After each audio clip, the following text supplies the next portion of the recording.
The House will come to order. Today, we are joined by Finley Anderson, Tyler Bradley, Cameron Street, and Nicholas Maglieri from Benjamin Franklin Elementary School, Highlands Ranch, Colorado. Tyler happens to be the son of Representative Bradley. They will help lead the pledge today. Please join us in the Pledge of Allegiance.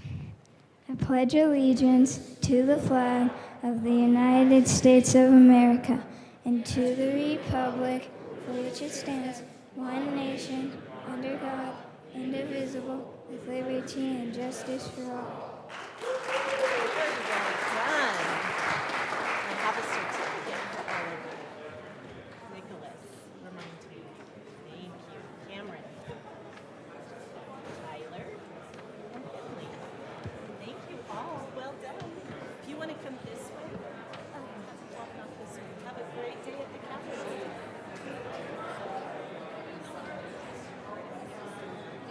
Please, Mr. Schiebel, please call the roll. Representatives Amabile, Armagost, Bacon, And then I'm going to recognize you guys. Okay. Bird, Yeah, I'll come. Bockenfeld, Basenecker, Bottoms, Thank you. Bradfield, Bradley, Brown, Catlin, Doherty, DeGraff, Degree Kennedy, Dixon, Duran, English, she's here, Epps, Representative Epps, I saw her earlier. Rep Epps is excused, Evans. Rep Frizzell is excused, Froelich, Garcia, Representative Garcia, Excused. Gonzalez Gutierrez. Oh yeah, Gonzalez Gutierrez is excused. Hamrick, Hartsook, Herod, Representative Herod, Excused. Holtorf, Judah, Joseph, Kip, Leader, Lindsay, Linstead, Luck, Lukens, Lynch, Mabry, Marshall,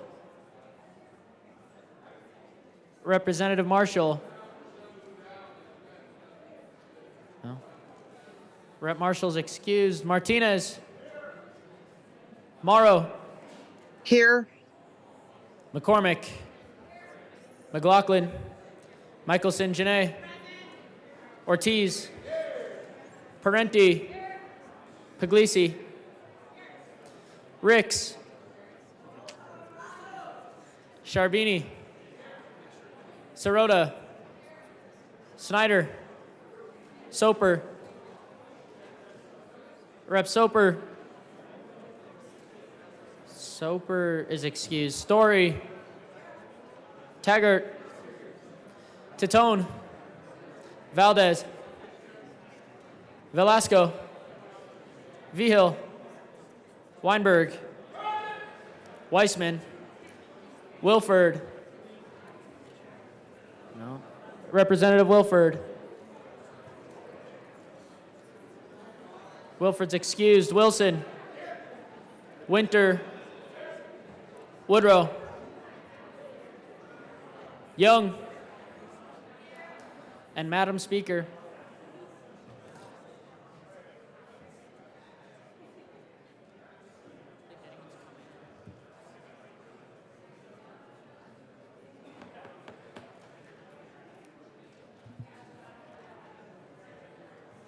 With 57 present, 8 excused, we do have a quorum. Representative Vigil. Thank you, Madam Speaker. And members, I think maybe just for the animals today, if nothing else, because we do have a zoo here, you might consider voting yes for the animals.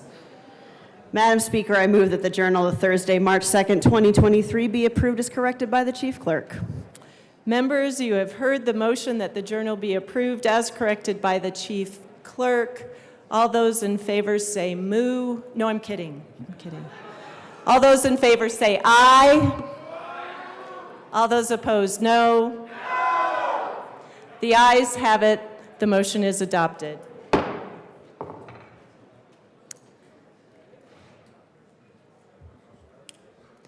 Representative Titone.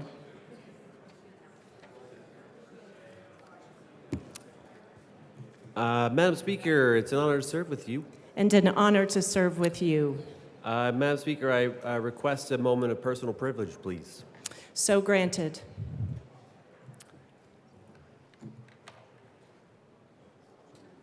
I wanted to come down here today to speak briefly in response to what was said yesterday.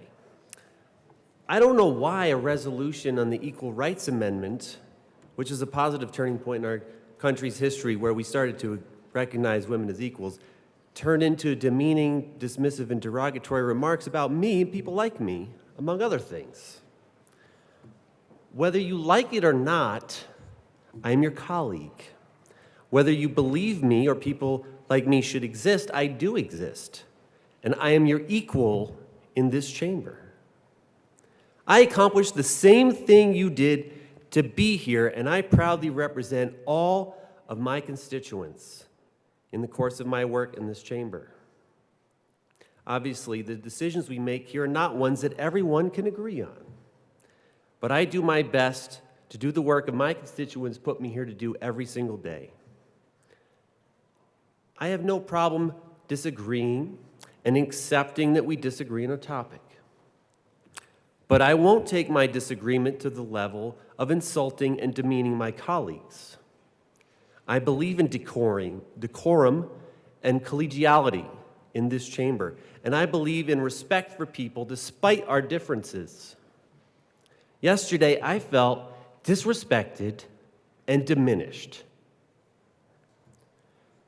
Trans people are simply claiming our inalienable rights to life, liberty, and the pursuit of happiness. But how can we have that when what you say tries to take that away from us? Today, I'm standing up for myself and people like me, for kids who are like me, for your constituents who are like me, who you refuse to acknowledge. I would like to see ways we can disagree without being disrespectful. I would like to see us able to disagree with each other and look each other in the eyes when we say these things. If we can acknowledge the pain that we cause each other by ignoring it, we shouldn't be saying the things that we're saying. I sat in my chair, listening and looking at colleagues in the eyes as they said demeaning, dismissive things to me, which felt like a very long time. But I got no eye contact back. Why? Can you disagree with my existence in my presence and not look me in the eye? By the way, my existence is not up for debate. It's not something you can disagree away. And I will not let anyone in this chamber or outside this chamber bully or intimidate me out of my existence, not today and not ever. The facts still remain that what was said yesterday was dangerous rhetoric that harms people and encourages bullying. If you also recognized that this rhetoric is harmful enough to reach out to me afterwards, I hope that next time, you will find it within yourself to call it out in the moment for what it is. I have had many conversations with people inside and outside this body who disagree with me, with people who have said they have a problem with me being in the bathroom with them, people who don't understand why I am the way that I am, and people who fundamentally disagree with me on certain issues. My approach? I ask them questions with empathy. I want to understand why they feel that way. Although I'm the one in the position of less privilege, the one facing the hardship, I ask their feelings and their positions. Very few people bother to ask me about me. Many of you think, what could I possibly have in common with that person? Many of you don't care to know or want to learn about people different from you, because if you did, I think it would be a lot harder for you to say the hurtful things that were said yesterday from this well. We have been granted great power and responsibility with the badges we bestow on our lapels. This was entrusted by the people of Colorado to conduct ourselves in this chamber with decorum and respect, to debate, not denigrate. I ask you to use your power wisely. Our relationships are built on trust and mutual respect. We don't just speak to the TV cameras. We speak here to our colleagues, to our constituents, and to young people. And the words that we say affect me, us, and them. I implore you all to think about the words and consider whether or not you can look your colleagues or your constituents in the eye when you say these things directly to them. If you can't, I would suggest that you find kinder ways to disagree and foster a better environment for everyone who occupies these hallowed halls and those who observe us here. Thank you, Madam Speaker. Thank you, Representative Titone.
Members, our first order of business today is third reading of bills, final passage.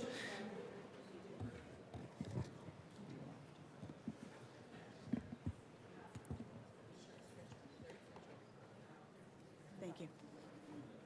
Our first order of business is third reading of bills, final passage. Mr. Schiebel, please read the title to House Bill 1195. House Bill 1195 by Representatives Michelson, Janae, and Soper, also Senators Janal and Kirkmeyer, concerning the operation of automated pharmacy dispensing systems.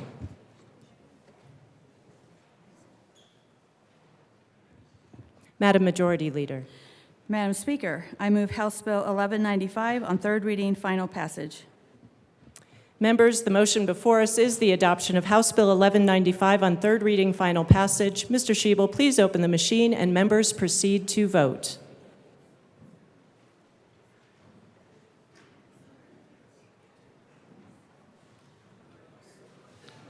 It's a good one.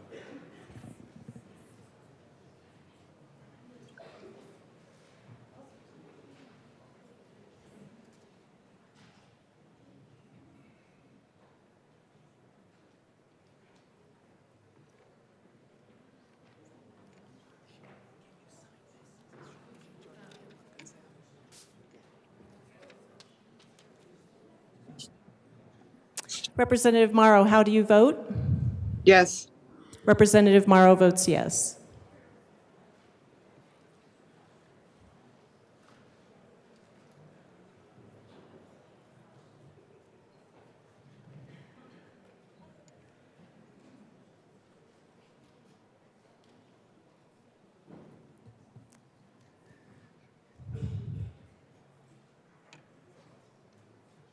Representative Bottoms?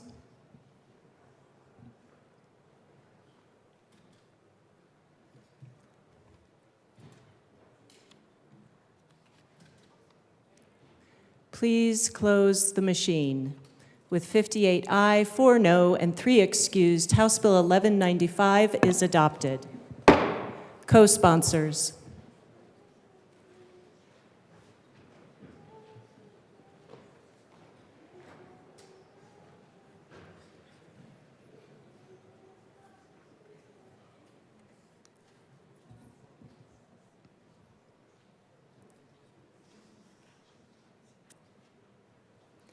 Please close the machine.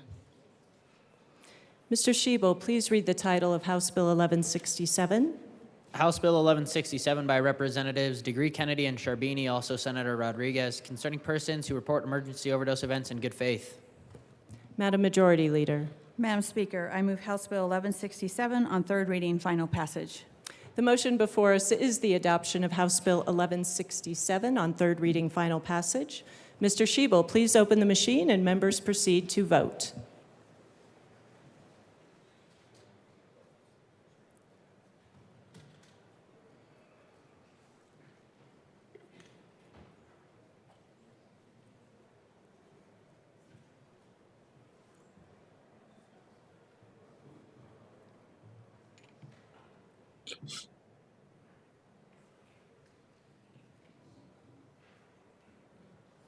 Representative Morrow, how do you vote?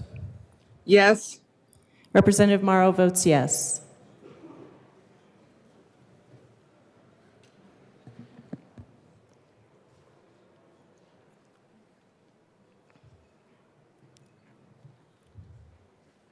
Representatives DeGraff and Bottoms.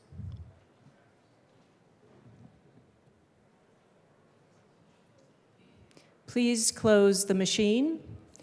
With 43 aye, 20 no, and 2 excused, House Bill 1167 is adopted. Co-sponsors.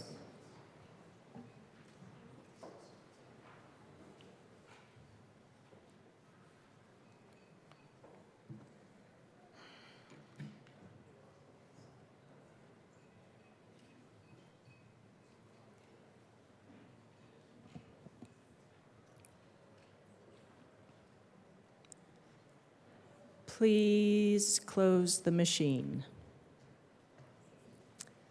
Mr. Schiebel, please read the title of House Bill 1187. House Bill 1187 by Representatives Bacon and Amable, also Senators Gonzalez and Fields, concerning alternatives in the criminal justice system for pregnant persons. Madam Majority Leader. Madam Speaker, I move House Bill 1187 on third reading and final passage. The motion before us is the adoption of House Bill 1187 on third reading, final passage. Mr. Schiebel, please open the machine and members proceed to vote.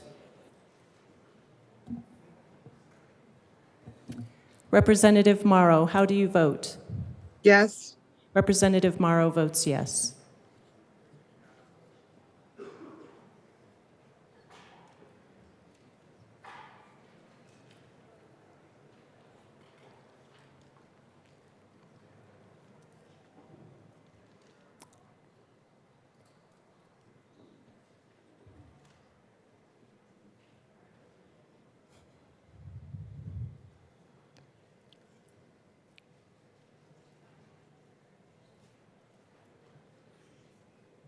Representative Bottoms.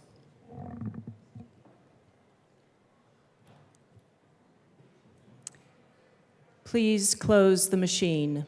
With 44 aye, 19 no, and 2 excused, House Bill 1187 is adopted. Co-sponsors.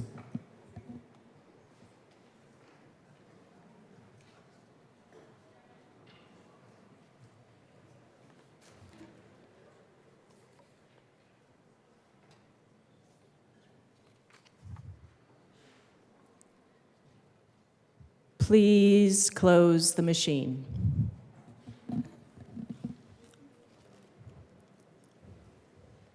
Thank you, Madam Majority Leader. Members, we are delighted to recognize some students with us today. Representative Bradley. Thank you, Madam Chair. The third grade of Ben Franklin Elementary School is here. Stand up so we can recognize you. Welcome.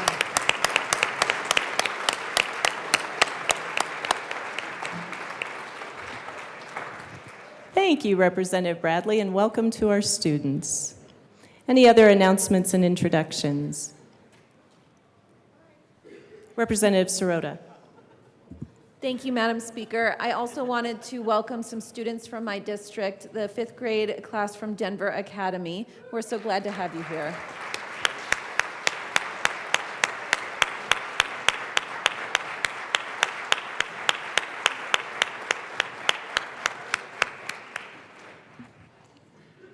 Representative Wilford.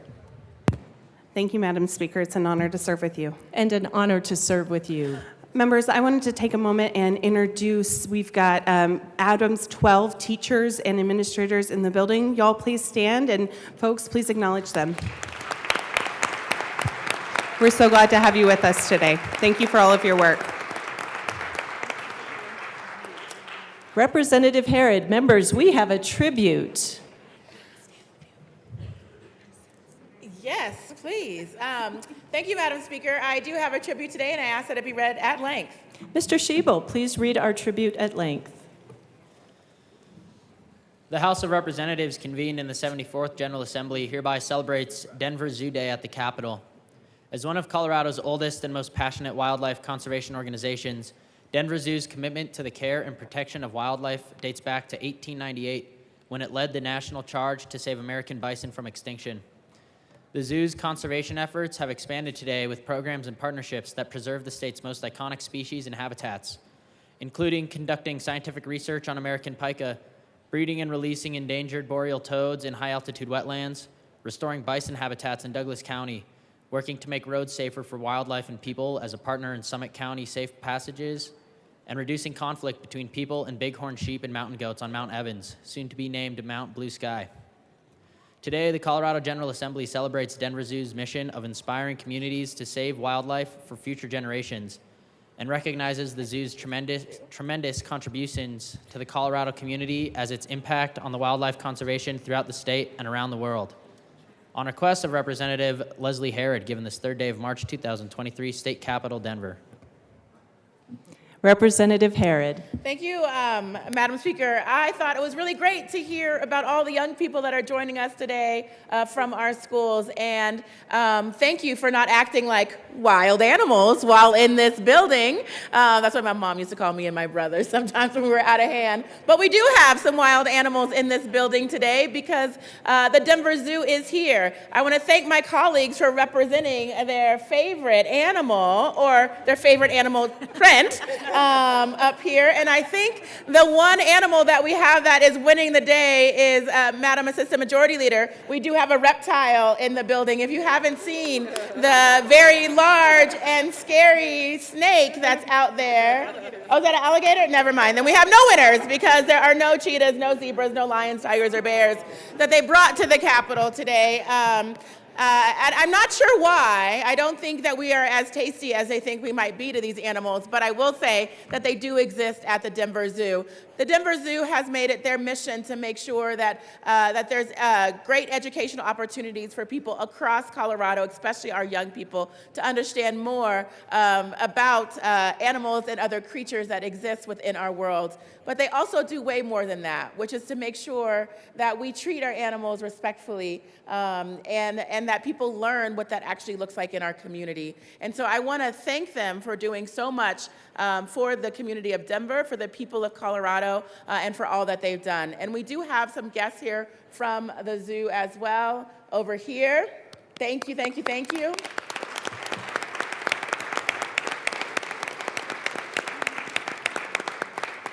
And I will say I'm a little disappointed in your choice of attire. You got it. You've got a zoo outfit on. But we know that's because you are so committed to your jobs every single day. So thank you all so much for your doing. And it's also good to see you, Ms. Haynes. Thank you for your service to community in so many other ways as well. So thank you all. Thanks, members.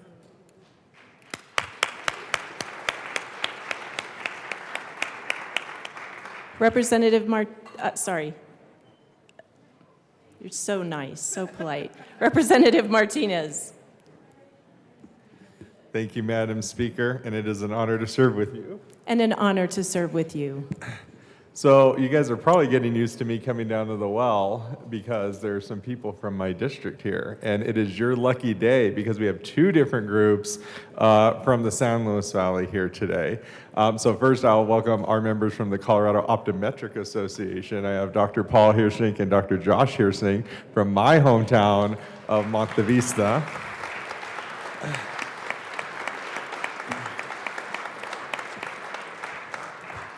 And we have the Adams State University Associated Students and Faculty Student Government up in the gallery as well, too.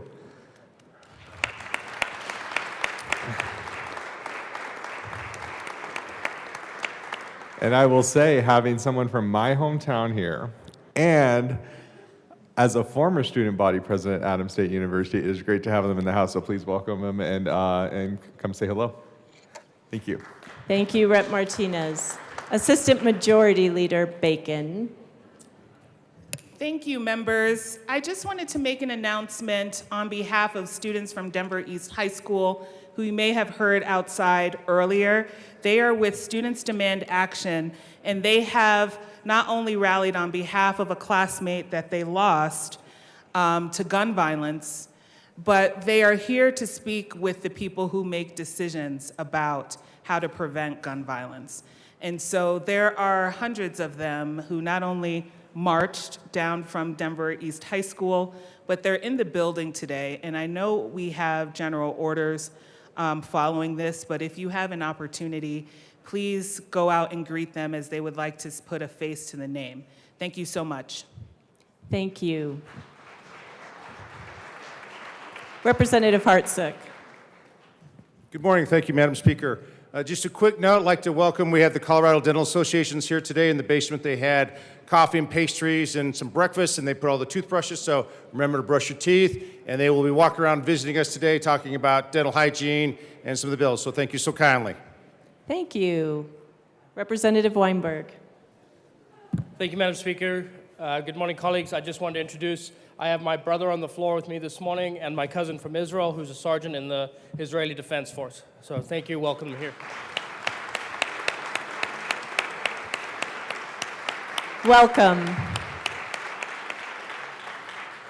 Representative Soper. Well, thank you, Madam Speaker. Members, today is also Optometrist Day at the Capitol, so in addition to seeing wild animals and your dentist, you might also see your eye doctor as well. Thank you, Representative. Thank you, Representative Soper. Representative Garcia. Thank you, Madam Speaker. It is pretty rad to serve with you. Pretty rad to serve with you. Madam Speaker, I'd like to request a moment of personal privilege. Representative Garcia, we will stand in a brief recess.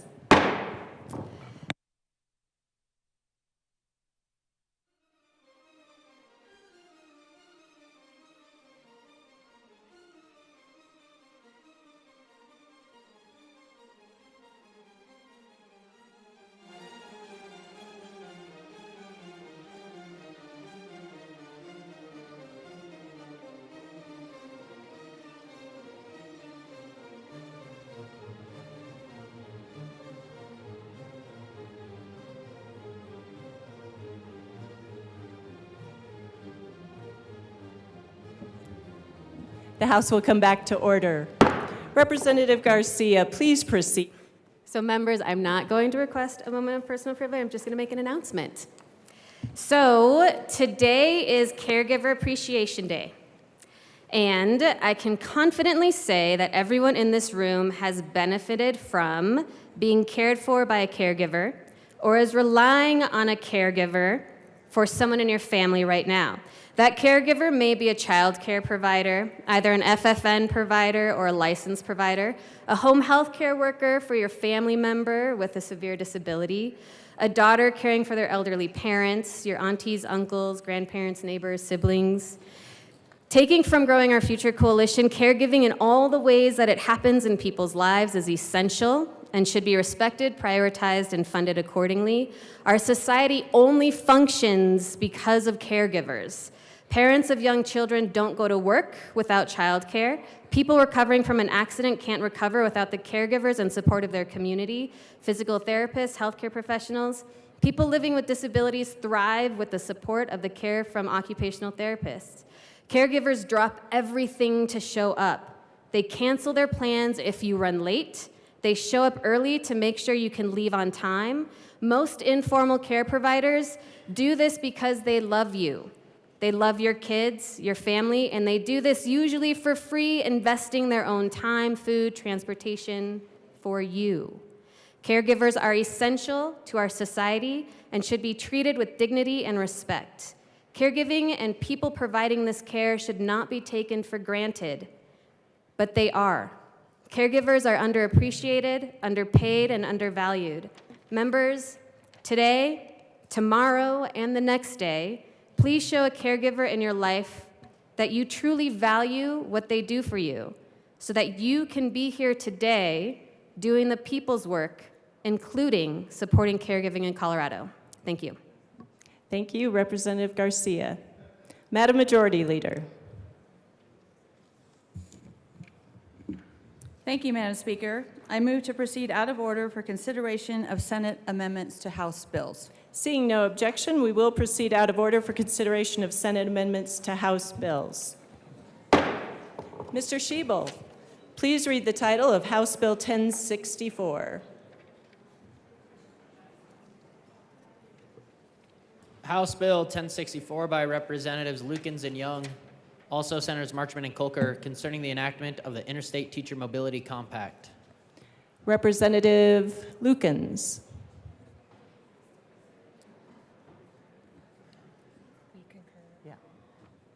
Thank you, Madam Speaker. We concur with the two amendments that came out of the Senate. Representative Lukens, please move. Oh, Yes. I move. What? I move to concur with the Senate amendment to House Bill 1064. to House Bill 1064. Very well done. Please explain. The first amendment added a sunset amendment. This was done in collaboration and good faith with our colleague from El Paso. And then the second amendment was a request from the Council of State Governments in regards to this bill. It was just a technical change that needed to happen to all of the compacts that are being legislatively enacted. Representative Young.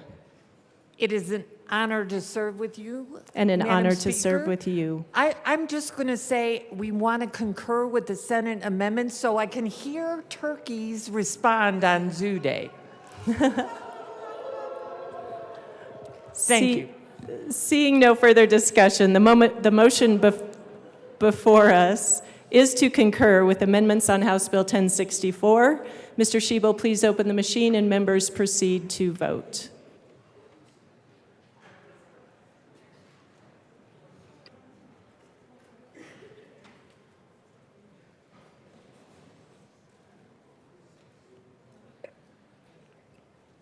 Representative Morrow, how do you vote? Yes. Representative Morrow votes yes.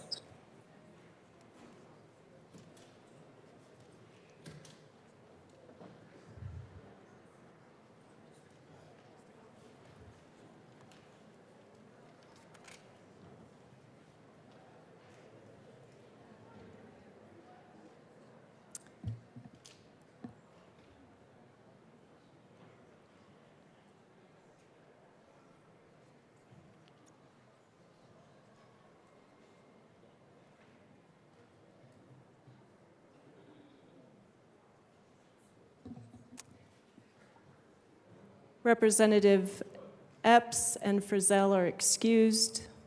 Please close the machine. With 51 aye, 10 no, and 4 excused, the motion to concur with Senate amendments on House Bill 1064 is adopted. Madam Majority Leader.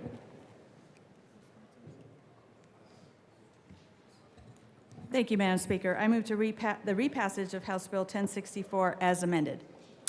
You have heard the motion, members. Seeing no further discussion, the question before the House is the repassage of House Bill 1064 as amended. Mr. Schiebel, please open the machine and members proceed to vote.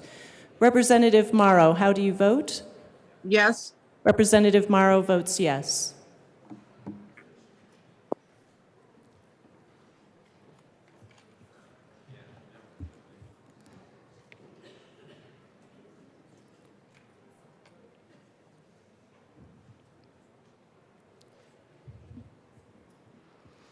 Please close the machine. With 46 aye, 15 no, and 4 excused, House Bill 1064 as amended is repassed. Co-sponsors.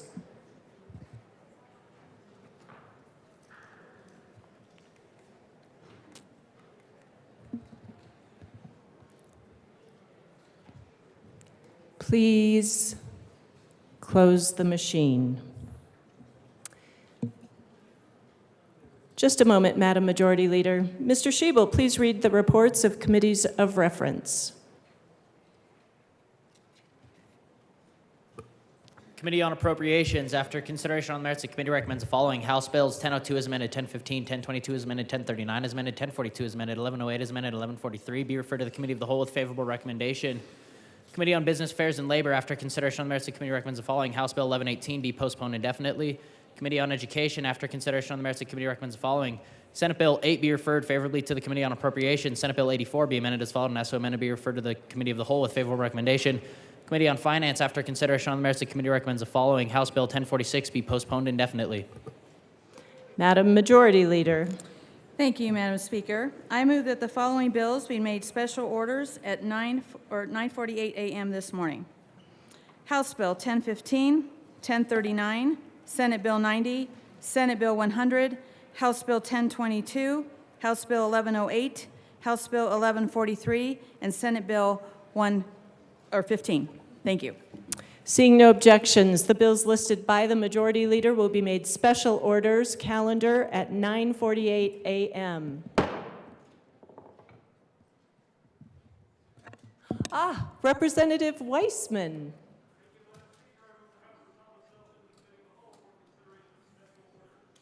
Members, you have heard that motion. The House will now resolve itself into the Committee of the Whole for consideration of special orders. Representative Weissman will take the chair.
The committee will come to order. With your unanimous consent, the bills will be read by title unless there's a request for the reading of a bill at length. Committee amendments will not be read as they are printed and in the bill folders. Floor amendments will be shown on the screen and on the iPads. Bills will be laid over on motion of the Majority Leader or Assistant Majority Leader, and the code rule is relaxed. With that, Mr. Schiebel, please read the title of House Bill 1015.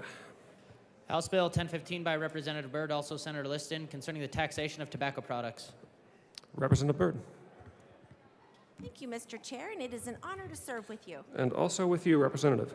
I move House Bill 1015 and the House Finance Committee report. Thank you. To the committee report from Finance.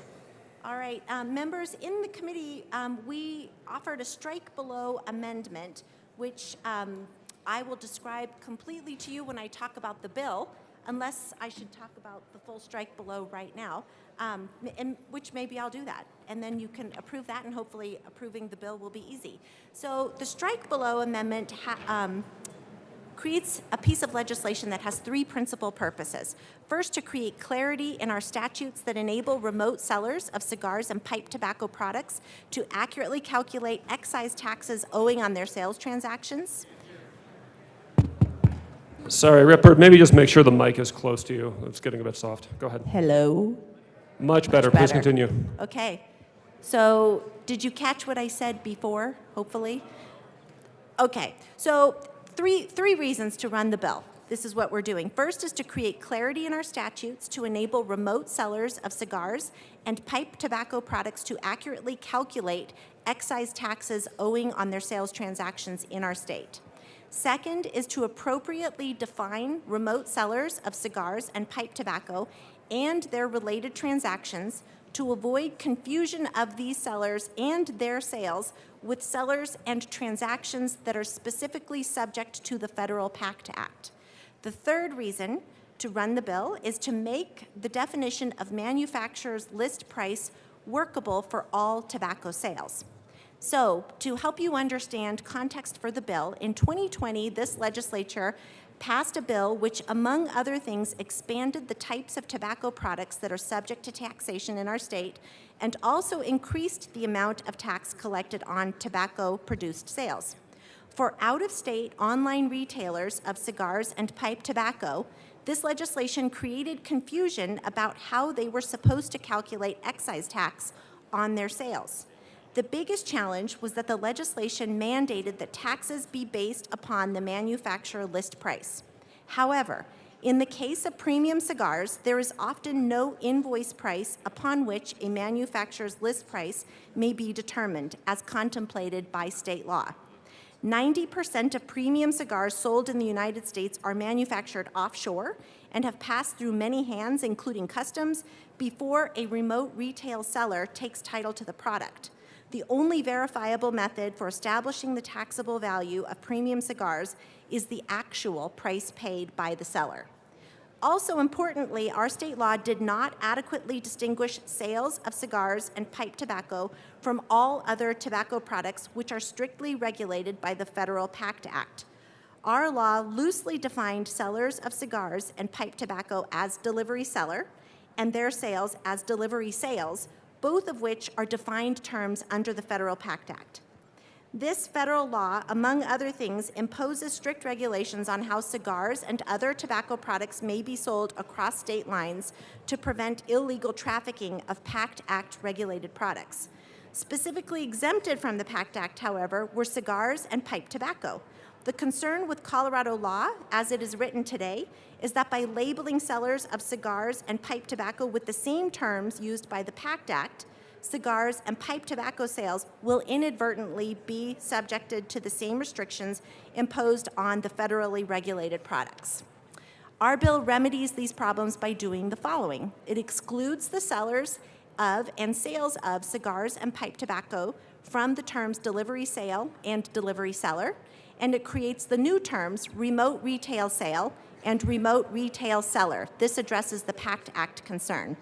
Second, the bill expands the definition of manufacturer's list price to capture those instances when the manufacturer's list price is not a practical way to assess the taxable value of cigar and pipe tobacco sales, and instead allows a seller to use the average actual price paid. Further, conforming changes are made throughout our law on tobacco taxation to ensure that sales of cigars and pipe tobacco products are subject to all the same taxes that are applicable to all other sellers of tobacco products. Our changes ensure that remote retail sellers must also obtain a license to sell their products in our state before they can conduct any business in Colorado. Our bill ensures that remote retail sellers are subject to the same rules, requiring the accurate keeping of books and records, requires sellers to file their tax returns, and make sure that these sellers have the same responsibilities and liabilities for unpaid and uncollected taxes, as do other sellers of tobacco products. It's my goal with this legislation that out-of-state sellers will have the clarity they need to fully comply with our laws, and importantly, that this will improve compliance with our laws and increase tax collections on remote retail sales of cigars and pipe tobacco. So I hope you will approve the committee report, because that is where the strike below amendment occurred and all of these changes happen. All right, thank you for the thorough explanation, Rep. Byrd. Is there further discussion to the Finance Committee report? All right, seeing none, the question is the passage of the report from the Finance Committee to 1015. All those in favor, please say aye. Aye. Any opposed, say no.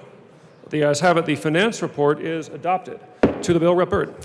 Thank you, members. I think you have heard a complete description of the bill in detail. I think I've put half of you to sleep, but this is a good bill, and I hope you will join me and support it by voting yes. Thank you. Further discussion on the passage of 1015. Seeing none, the question is the passage of House Bill 1015. All those in favor, please say aye. Any opposed, say no. The ayes have it. 1015 is passed. Mr. Schiebel, please read the title of House Bill 1039. Rep. Byrd, don't go anywhere. House Bill 1039 by Representative Byrd, also Senators Rodriguez and Winter F., concerning requirement that electric load services and entities periodically report about the adequacy of their electric resources. Rep. Byrd. Thank you, Mr. Chair. I move House Bill 1039 and the House Finance Committee report. Rep. Byrd, for 1039, I'm showing committee reports from Energy and Environment and Appropriations. Oh, Please I'm so move sorry. those reports. The Energy and Finance Committee report. I spend so much time in the Finance Committee, but I would like to move the Energy Committee report and the Appropriations Committee report. Very good. To the Appropriations report. Just got to get to the right committee. So to the Appropriations Committee, we added an appropriations clause to fund the cost of the bill, which is $17,221. All right, thank you. And Rep. Byrd, the mics are soft today. Maybe just make sure it's close to you. With that, is there further discussion on the Appropriations report? All right, seeing none, the question is the adoption of the Appropriations report for 1039. All those in favor, please say aye. Any opposed, say no. The ayes have it. The Appropriations report is passed. Now, Rep. Byrd, to the Energy and Environment Committee report. Okay, thank you, members. So in the Energy, if I could get my committee straight, in that committee, we cleaned up some defined terms. The bill refers to a joint action agency multiple times, and the first three changes in the amendment that we made clarify that our bill is referring to a joint action agency that is created by law rather than a specific section. The other amendment we made is that subsection 4 of the bill terminates a load-serving entity's obligation to turn in a report if a load-serving entity participates in a wholesale market. The last change clarifies that if the load-serving entity is turning in a report on behalf of another entity pursuant to the requirements of our bill, the entity that is reporting on behalf of this obligation also terminates. I ask for a yes vote. All right, thank you. Is there further discussion to the Energy and Environment Committee report? Seeing none, the question is the adoption of the committee report from Energy and Environment. All those in favor, please say aye. Any opposed, say no. Ayes have it. The Energy and Environment Committee report is passed. To the bill, 1039, Rep. Byrd. Thank you, Mr. Chair, and I'm going to lean in here because this is really good stuff, and if I wowed you with cigars, this is going to really get you here. So this bill, as our state increases its demand for electricity during our transition to a clean energy future, maintaining reliable delivery of energy and resource adequacy are becoming increasingly important. When there is not adequate planning to meet energy demands and coordination of resources to meet demand, power shortages, extreme price spikes, and rolling blackouts can be the result. We have seen this in other states. A functioning power grid is necessary and provides the foundation for daily life and to power our economy. The grid must be able to meet the energy demands of all who depend on it. This requires coordination and collaboration between utility providers, regulators, and customers. Additional reasons make planning for resource adequacy a matter of critical importance. Energy generation in Colorado is increasingly coming from sources with variable generation. Consumer demand is continuing to evolve due to conservation efforts on one hand, and on the other hand, our increased use of electric-powered cars and other technologies. And importantly, we are increasingly facing more extreme weather events, soaring temperatures in the summer and freezing winter cold. For all of these reasons, it is a matter of critical importance that our state begin to better understand all of the energy resources at play in our state. We must understand the capacity of our energy providers to meet normal demand, as well as demand that results during an extreme weather event. HB 1039 sets Colorado up on just this path. HB 1039, what it does, beginning on, April 1st of 2024, and on each April 1st thereafter, each load-serving entity in our state will be required to submit an annual report to their respective regulators that forecasts demand that a utility provider expects from all of its customers, identifies its capacity to generate energy by individual resource, identifies capacity that's attributable to distributed generation resources, describes how a utility plans to respond in the event that demand exceeds the utility's capacity to serve. It also identifies the planned reserve margin and a forecast of needed margin in the future. And finally, the report will identify excess energy capacity or conversely any energy needs and utility plans to mitigate any shortfalls and to prevent blackouts and brownouts. The Colorado Energy Office is then tasked with aggregating this information in a publicly available report so that we will always know what our resources are and be alerted when more capacity is needed to meet the energy demands of our state. I hope you will join me in supporting this bill. I ask for a yes vote. Thank you, Rep. Byrd. Is there further discussion on House Bill 1039? Seeing none, the question is the passage of House Bill 1039. All those in favor, please say aye. Aye. Any opposed, say no. Ayes have it. 1039 is adopted. Mr. Schiebel, please read the title to Senate Bill 90. Senate Bill 90 by Senator Gardner, also Representative Snyder, concerning the enactment of the 2022 amendments to the Uniform Commercial Code. Representative Snyder. Rep. Snyder, go ahead. Thank you, Mr. Chair. And I just want to say it's an extreme honor to having served with you, sir. You are very kind, and likewise, Rep. Snyder. Go ahead. Okay. And with that, I move Senate Bill 90 and the Judiciary Committee report. To the Judiciary Committee report. Thank you. In the Judiciary Committee, we did take an amendment that had to deal with protected series, which are an LLC, and it's a form of entity that is not allowed in the state of Colorado. But as you know, with uniform laws, you want to make something that will accommodate in all jurisdictions. So we did come up with an amendment that under certain conditions, if a protected series is established by the laws of another state, they will be treated as an entity here in Colorado. So I ask for an aye vote on the Judiciary Committee report. Thank you. Is there further discussion on the Judiciary Committee report to Senate Bill 90? Seeing none, the question is the adoption of the Judiciary Committee report to Senate Bill 90. All those in favor, please say aye. Aye. Any opposed, say no. The ayes have it, and the Judiciary Committee report is passed. To the bill, Rep. Snyder. Thank you, Mr. Chair. So, folks, this is a long process. This process in particular started in 2019. They finally came out with their report in July of 2022. And basically what this set of amendments to the UCC code does is recognize the new forms of currency, the new forms of way we do transact business. So whether we're talking about non-fungible tokens or other forms of digital currency, it really runs the whole gamut of the entire UCC code and inserts language to make sure that we are covered and able to transact reflecting the new form of currency and the new form of transactions that's happening. So happy to get into more detail, but I think that's a good executive summary, and I would ask for a yes vote on Senate Bill 90. Thank you. Is there further discussion on Senate Bill 90? Seeing none, the question is the adoption of Senate Bill 90. All those in favor, please say aye. Aye. Any opposed, say no. The one or two ayes have it. Senate Bill 90 is passed. Mr. Schiebel, please read the title of Senate Bill 100. Senate Bill 100 by Senator Gardner, also Representative Snyder, concerning the Uniform Community Property Disposition at Death Act. Rep. Snyder, please go ahead. Thank you, Mr. Chair. I move Senate Bill 100. To the bill, Rep. Snyder. Thank you. So, folks, if you're like me, when you first heard about this, you wondered, why is Colorado adopting community property standards when we're not a community property state? Well, I came to find out that it's very important that we do, because many times you'll have folks that maybe got married, executed their wills in another state that does have community property, like, say, California, and then they may move here to Colorado, and when that first spouse dies, the courts in Colorado will have to decide that. In many cases, the property that is located in another state, in a community property state, so they'll have to use community property laws to settle that estate.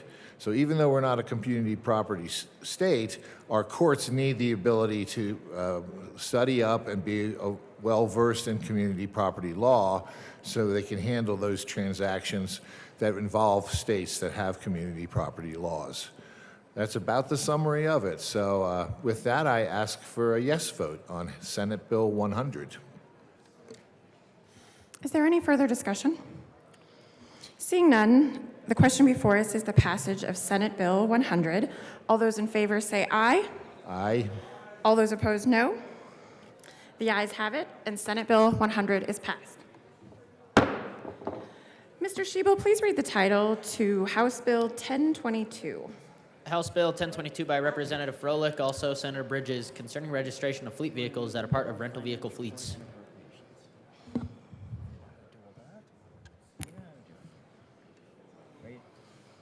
Representative Weinberg, is that you? Thank you, Madam Chair.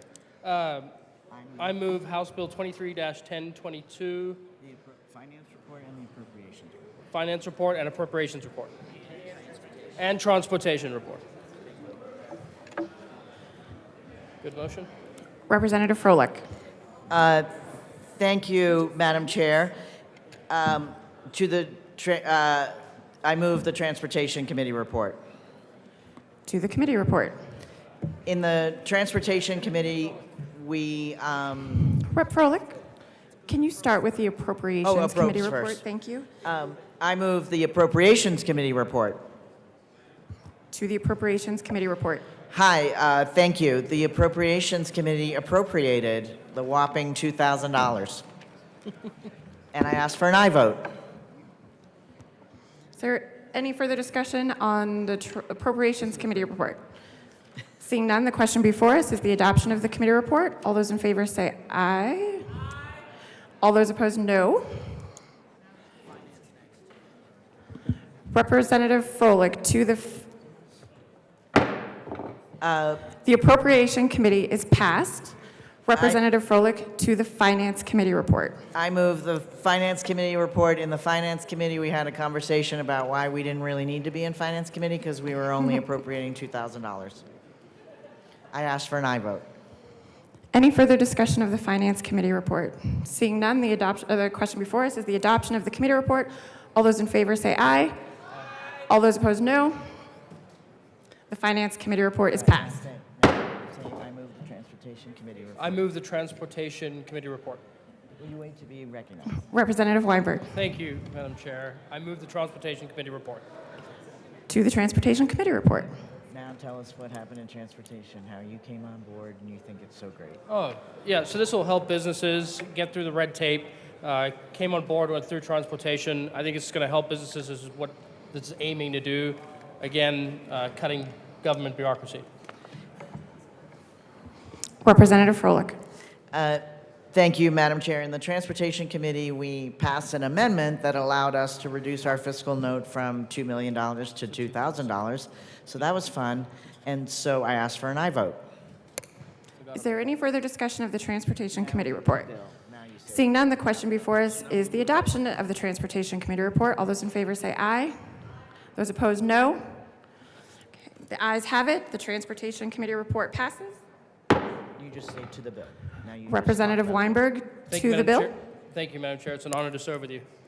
You as well. Thank you. You don't have to move it. You just talk about it. Okay, to the bill. Ditto what I said in the Transportation Committee. This is a great bill that cuts out a lot of government bureaucracy. So in favor, I urge an aye vote. Yeah. Is there any further discussion of House Bill 1022? Seeing none, the question before us is the passage of House Bill 1022 as amended. As amended. All those in favor say aye. Those opposed, no. The ayes have it. HB 1022 is passed. Mr. Shebo, please read the title to HB 1108. House Bill 1108 by Representatives Duran and Evans, concerning the creation of a task force to study victim and survivor awareness and responsiveness training requirements for judicial personnel.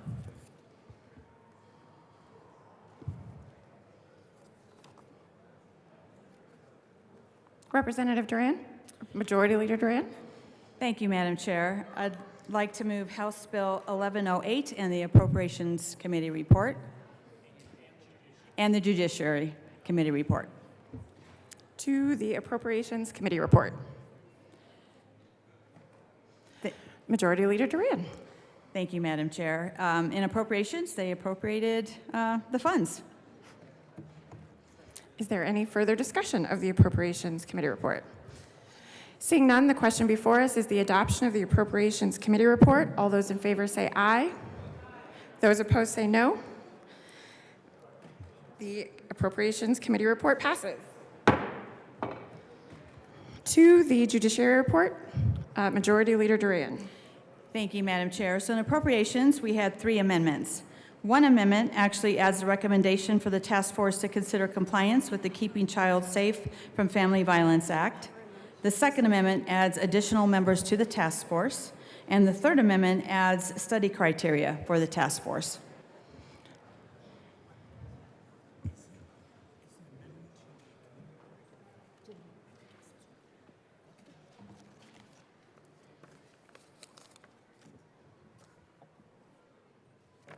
Can we get a recess?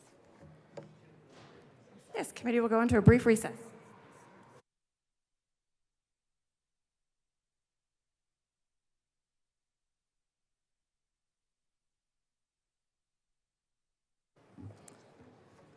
The committee will. Sorry, Majority Leader Duran. The committee will commence. Majority Leader Duran. Thank you, Madam Chair. I would like to move L004 to the Judiciary Committee report and have it displayed.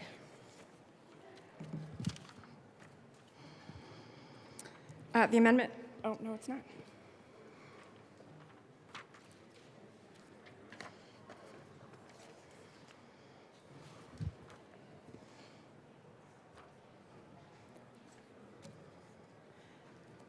The amendment is properly displayed. Please proceed. Thank you, Madam Chair. In committee, we heard from subcommittee members regarding the makeup of the task force, and from those conversations, we simply added this amendment that requires the appointing authority, so the manager of the Office of Victims Programs and Chief Justice of Colorado Supreme Court, to make appointments to the task force that reflect the diverse makeup of the state based on gender, ethnicity, culture, and geographical location. And I ask for a yes vote. Is there any further discussion on this amendment?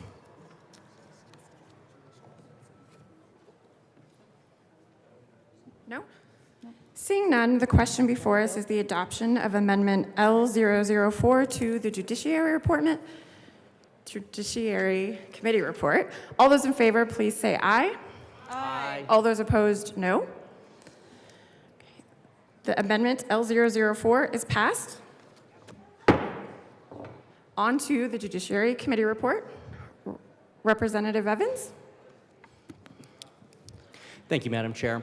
So what this bill does is it addresses the fact that, unfortunately, after having been a victim of a crime, sometimes the actual process itself of moving through the criminal justice system and the court system can re-victimize victims, and it can be traumatizing to the victims. And so I was actually just outside speaking to a victim of a violent crime who mentioned that to me and said, yeah, I've healed from the physical injuries that I sustained, but the court case is still ongoing, and I'm gonna have to relive that every single time that I have to go back into court. So understanding that sometimes the system itself can re-victimize those victims, what we're trying to do with this bill is just pull together a Representative Evans, I'm going to pause just for a moment. We're still on the Judiciary Committee report. Can you speak to that really quickly before we move on? Thank you. Yeah, my apologies. So we just had 3 amendments through the Judiciary Committee reports. And so what those amendments did was they just increased the robustness of the task force by adding some additional stakeholders into that process. Is there any further discussion of the Judiciary Committee report?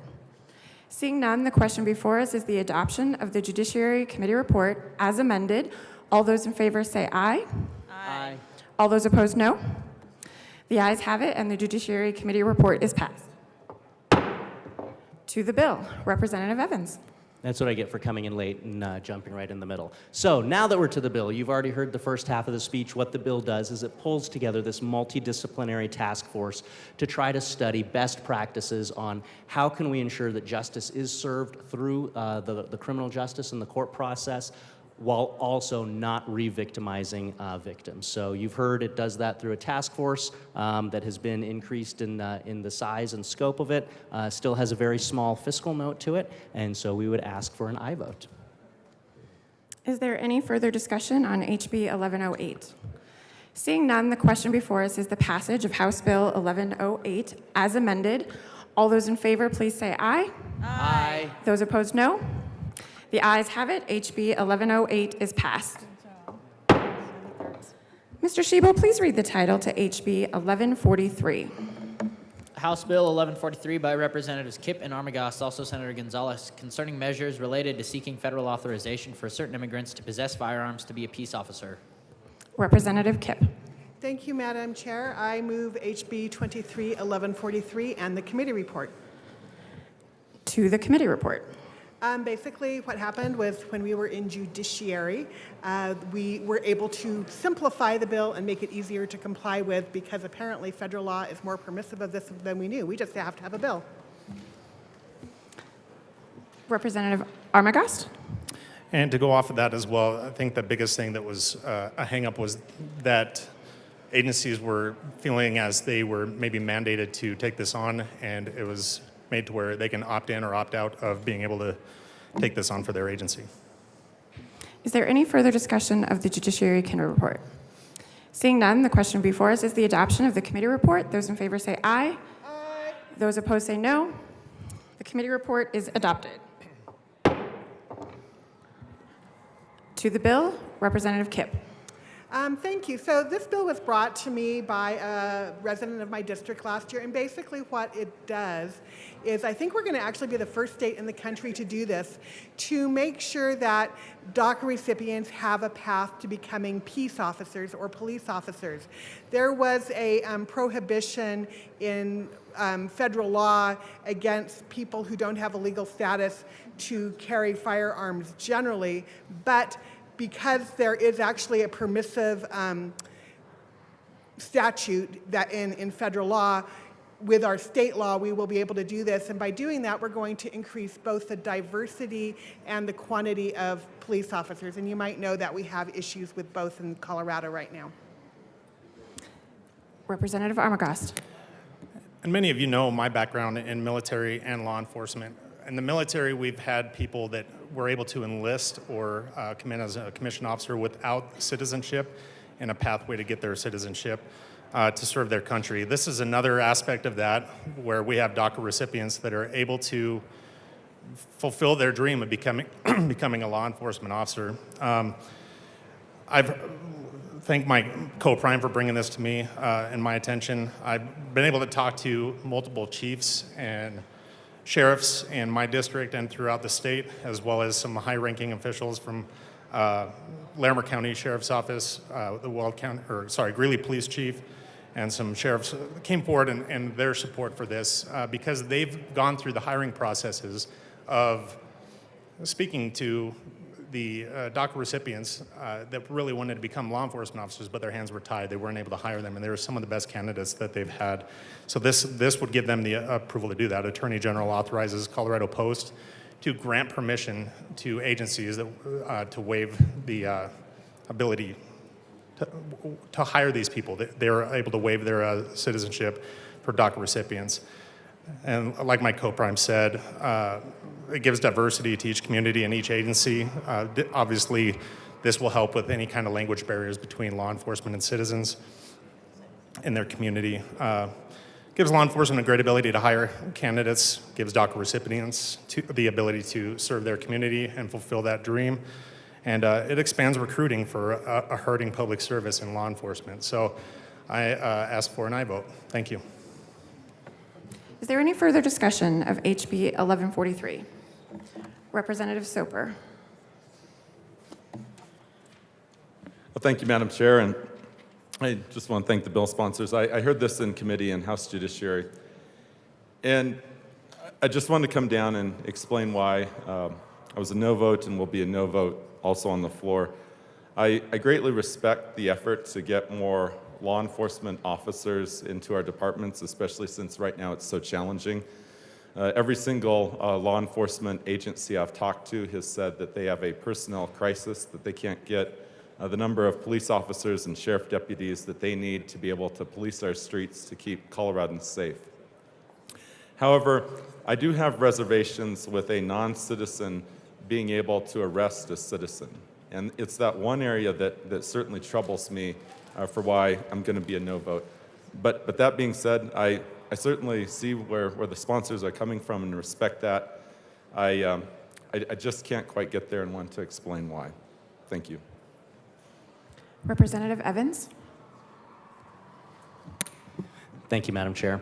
Like my colleague, I rise in opposition to this bill and just wanted to give a statement as to why, and that is this. In law enforcement, upholding and defending constitutional rights and civil liberties is the highest standard and goal to which they must subscribe. And for me, unfortunately, I cannot get past the optics of having somebody who is a non-citizen being empowered with the authority of lethal force and also arrest. And so for me personally, I can't get by the optics of a non-citizen being able to remove those constitutional and civil rights from an American citizen. Is there any further discussion on House Bill 1143? Seeing none, the question before us is the passage of House Bill 1143 as amended. All those in favor, please say aye. Those opposed say no. The ayes have it. HB 1143 is passed. Mr. Schiebel, please read the title to SB 15. Senate Bill 15 by Senators Rodriguez and Will, also Representatives Snyder and Taggart, concerning vehicle value protection agreements.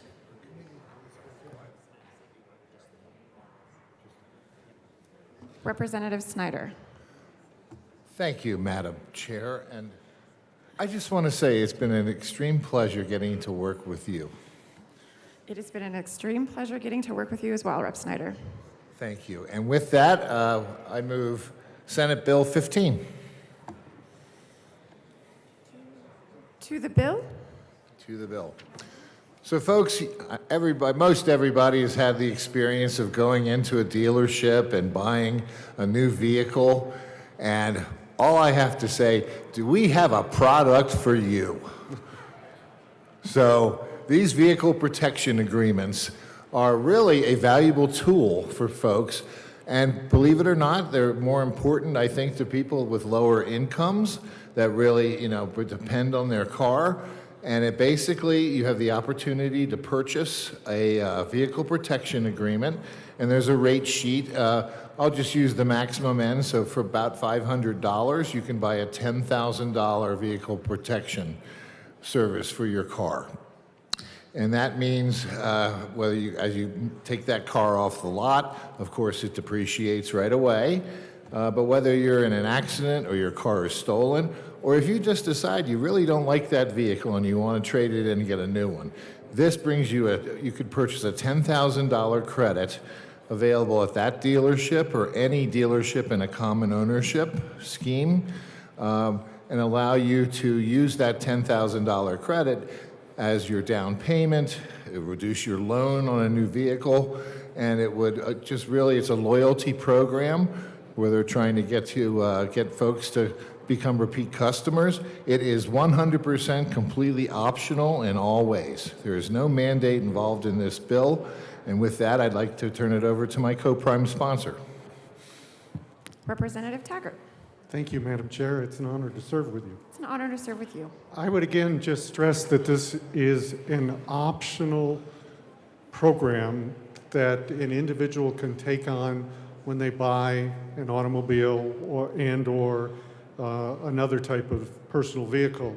And as an optional, for those of us that have bought cars recently in particular, we noticed the sticker shock, but we also noticed very quickly they've depreciated by 25 to 30%. And so having a product that allows a consumer to bridge that when they go to trade in their automobile, or God forbid something happens to them with either theft and or a major accident, I think it is a valuable product to consider. I also, because it came up in committee, folks were asking the question, if it's okay if I go on to this, we're asking the question, why do we need this legislation? Well, I'll just answer that by saying many of our neighbor states have already enacted this legislation. So Texas has, Oklahoma has, and Utah, some of our neighboring states. So they have felt that it was necessary to put this in place. This is also totally portable. So if the dealerships where you purchase this no longer exist, and or you travel and move outside of the state, there's also the means to utilize this protection agreement through dealerships outside of the state and neighboring dealerships in case a dealer does go out of business. Thank you. Representative Snyder. Thank you. And just to follow up on my co-prime sponsor's comments, one thing this bill does is clarifies that this is not an insurance product. And I think they used to sell this product in Colorado, and then it became a question of whether they should be subject to the Division of Insurance. And so this clarifies that it's not. But I think it's equally important to recognize that this will be housed in the statute that deals with DMV, Title 42, I believe.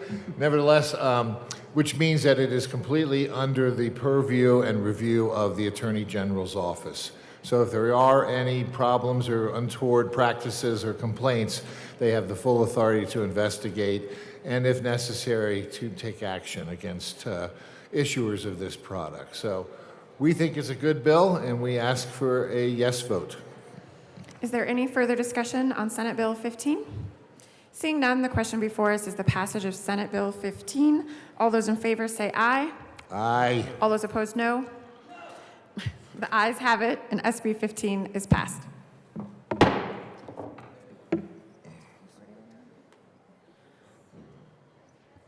Madam Majority Leader. Thank you, Madam Chair. I move the committee rise and report. The committee will rise and report.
The House will come back to order.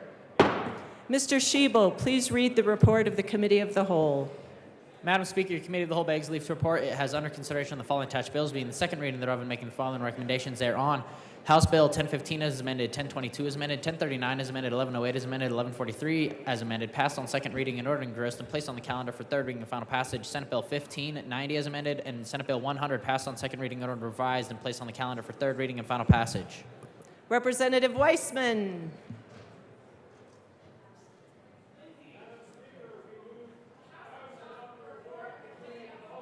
Woo! You have heard the duet motion. That the House adopt the report of the Committee of the Whole. There are no amendments at the desk. Mr. Schiebel, please open the machine and members proceed to vote.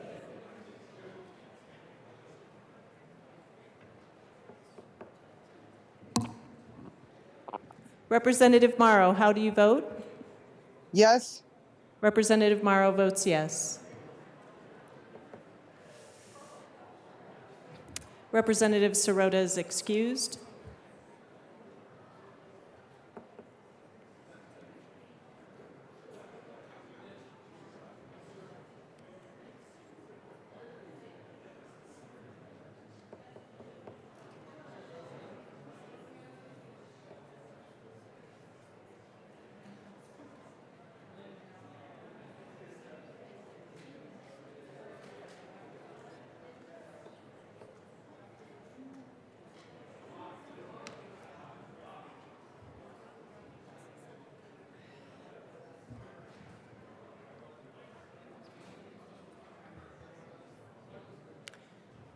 Representative English is excused.